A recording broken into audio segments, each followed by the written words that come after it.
Ce type est un véritable génie. À partir d'un simple pneu usagé et de 2 ampoules électriques, il a fabriqué un incubateur à poussins. Facile à réaliser. Il affiche un taux de survie des poussins atteignant 98%. Tout le monde loue son invention, affirmant que nous n'aurons plus besoin de poules pour couver les œufs. Il a d'abord trouvé un pneu usagé, et placé un morceau de carton en dessous. Ensuite, trouvé deux douilles d'ampoules, percé des trous dans le flanc du pneu, et fixé les douilles en place. Insérer 2 ampoules dans les douilles.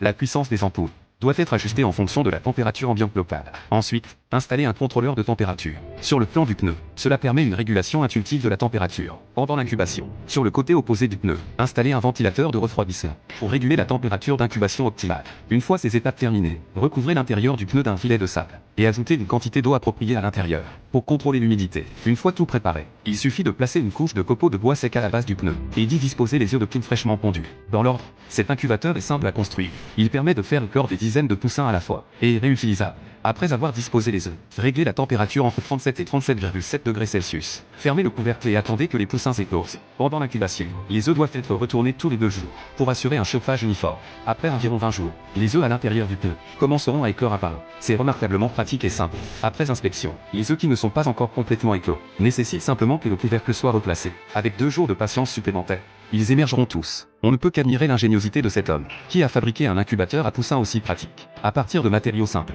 Que pensez-vous de cet incubateur fait maison? Y a-t-il des améliorations à apporter? Vos commentaires sont les bienvenus.